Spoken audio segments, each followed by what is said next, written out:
Yes, Shri Venugopalan Nair, എനിക്ക് അറിയാം ഓസ്ട്രേലിയയിൽ ഇപ്പോൾ സമയം പുലർച്ചെ 2 മണിയാണ്. താങ്കളെ അധികം ഇരുത്തുന്നില്ല.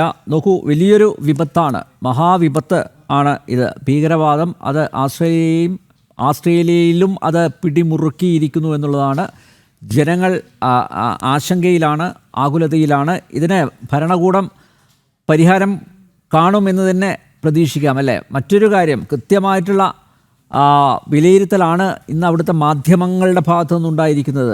അതായത് ദ ഡെയിലി ടെലഗ്രാഫ് അടക്കം അതിൻ്റെ ടൈറ്റിൽ തന്നെ കൊടുത്തിരിക്കുന്നത്. ഇപ്പോൾ നോക്കൂ, കേരളം പോലുള്ള ഒരു സ്ഥലത്ത് ഇപ്പോൾ പൂക്കളെയും അതുപോലെ പൂമ്പാറ്റകളെയും സ്നേഹിക്കുന്നവരാണ് ഭീകരവാദികൾ എന്ന രീതിയിൽ ആണ് പൊതുവെ വിശേഷിപ്പിക്കാറുള്ളത് ഇത്തരം പ്രവർത്തനങ്ങളിൽ ഏർപ്പെടുന്നവരെ. പക്ഷേ അവിടെ പറയേണ്ടത് കൃത്യമായിട്ട് പറഞ്ഞിട്ടുണ്ട്. യെസ്, പൊതുവിൽ ഈ ഇപ്പോഴുള്ള ആ ഒരു ഭീതിജനകമായിട്ടുള്ള അവസ്ഥയെ നേരിടാൻ പറ്റും, മറികടക്കാൻ പറ്റും എന്ന് തന്നെയാണോ കരുതുന്നത്?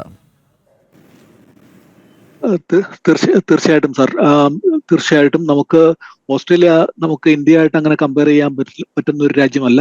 ഒരു ജനാധിപത്യ രാജ്യമാണ്, അത് ഡെവലപ്ഡ് കൺട്രിയാണ്. അതുപോലെ ഇവിടുത്തെ നിയമങ്ങളും കോടതിയും എല്ലാം വളരെയധികം ഇൻഡിപെൻഡന്റ് ആയിട്ട് പ്രവർത്തിക്കുന്നതാണ്. പോലീസ് ഓൾറെഡി ഞാനിപ്പോൾ കഴിഞ്ഞ 2 ദിവസമായിട്ട് പോലീസ് കണ്ടിന്യൂസ് ആയിട്ട് നമുക്ക് അപ്ഡേറ്റ് തന്നുകൊണ്ടിരിക്കുകയാണ്. എന്താണ് സംഭവിക്കുന്നത്, എങ്ങനെയാണ് സംഭവിക്കുന്നത് എന്ന് എല്ലാ ഡീറ്റെയിൽസും പോലീസ് പ്രസ്സുകാരുടെ ചോദ്യങ്ങൾക്ക് വളരെ ഡീറ്റെയിൽഡ് ആയിട്ട് അപ്ഡേറ്റ് തന്നുകൊണ്ടിരിക്കുന്നുണ്ട്. അപ്പോൾ ഇവിടുത്തെ നിയമങ്ങൾ വളരെ കഠിനമാണ്. ആ നിയമങ്ങളിലൂടെ കടന്നു പോവുകയും കുറ്റവാളികൾക്ക് കൃത്യമായ ശിക്ഷ കിട്ടുകയും ചെയ്യും എന്നാണ് ഇതുവരെയുള്ള എല്ലാ സംഭവങ്ങളും നമ്മളെ കാണിച്ചു തന്നിരിക്കുന്നത്. അതുപോലെ ജനങ്ങൾ ഇതിനെ, സാറ് പറഞ്ഞ പോലെ, ഇതിനെ വളരെ ശക്തമായി തള്ളിക്കളഞ്ഞിട്ടുണ്ട്.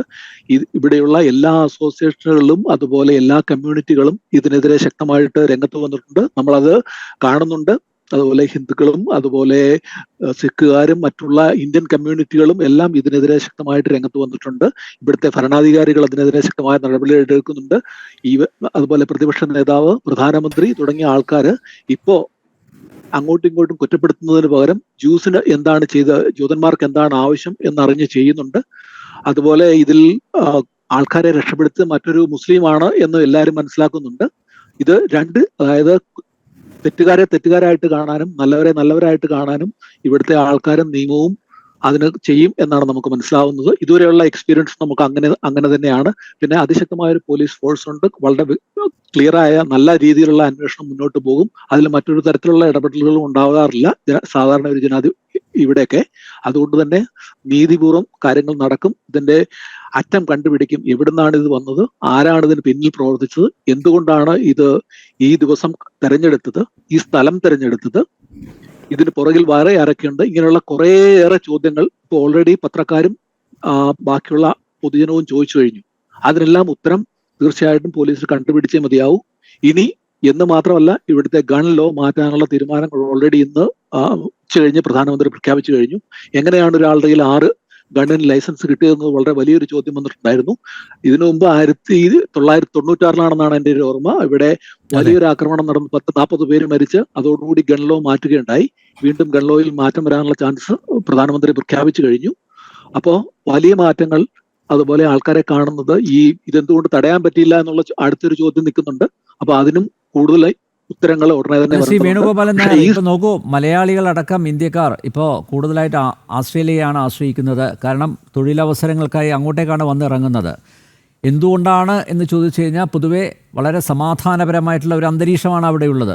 നോക്കൂ, UK ആളുകൾ പോകുന്നില്ല, US ആളുകൾ പോകുന്നില്ല. ഇപ്പോൾ കൂടുതൽ ആളുകൾ കുടിയേറി പാർക്കാൻ ഇഷ്ടപ്പെടുന്ന ഒരു സ്ഥലം ആസ്ട്രേലിയയാണ്. ആ രീതിയിലാണ് സ്വാഗതം ചെയ്യുന്നത്. പക്ഷേ നോക്കൂ, ഇതുപോലുള്ള ആൻറ്റി സോഷ്യൽ എലിമെൻറ്റ്സ് ഉണ്ടാകുമ്പോൾ അത് എല്ലാവരെയും ബാധിക്കില്ലേ, അല്ലേ? ഇത്തരത്തിൽ ഇപ്പോൾ കേരളത്തിൽ നിന്ന് വരുന്നവരെ അല്ലെങ്കിൽ മറ്റ് രാജ്യങ്ങളിൽ നിന്ന് അവിടെ എത്തുന്നവരെയൊക്കെ സംശയദൃഷ്ടിയോടുകൂടി വീക്ഷിക്കുന്ന ഒരു അവസ്ഥയല്ലേ സംജാതമാകുന്നത്? തീർച്ചയായിട്ടും അതൊരു വളരെ ഇമ്പോർട്ടന്റ് പോയിന്റ് ആണ്. ഇപ്പൊ തന്നെ നമുക്ക് സോഷ്യൽ മീഡിയയിൽ മറ്റുള്ള സ്ഥലങ്ങളിലും കാണാം, ഈ മൈഗ്രൻസ് അല്ലെങ്കിൽ നമ്മുടെ മറ്റു രാജ്യങ്ങളിൽ നിന്ന് ഇങ്ങോട്ട് കടന്നു വരുന്നവർ, ജീവിതത്തിന് വേണ്ടി കടന്നു വരുന്നവരെ ഒരു സംശയദൃഷ്ടിയോട് കൂടി കാണാനുള്ള ഒരു കാരണമാണിത്. അവര് ശരിക്കും പറഞ്ഞാൽ ഇവിടുത്തെ ഓസ്ട്രേലിയൻസ്, പാകിസ്ഥാനി, ഇന്ത്യൻസ് അല്ലെങ്കിൽ ബംഗ്ലാദേശീസ് അങ്ങനെ തിരിക്കുന്നില്ല. അവരൊരു ഏഷ്യൻസ് എന്നുള്ള രീതിയിലാണ് അവർ പൊതുവായിട്ട് അവരെല്ലാം കാണുന്നത്. അതുകൊണ്ട് തന്നെ ഇത്തരം പ്രവർത്തനങ്ങൾ എല്ലാവർക്കും ഒരു ത്രട്ട് തന്നെയാണ്. അതിനെ റൂട്ട് കോസിൽ തന്നെ നമ്മൾ അഡ്രസ് ചെയ്ത് മുന്നോട്ട് പോകേണ്ടതുണ്ട്. തീവ്രവാദം ഒരു രീതിയിലും നമുക്ക് വെച്ചുറപ്പിക്കാൻ പറ്റില്ല എന്നുള്ളതാണ് അതിന്റെ ഒരു വാക്യം.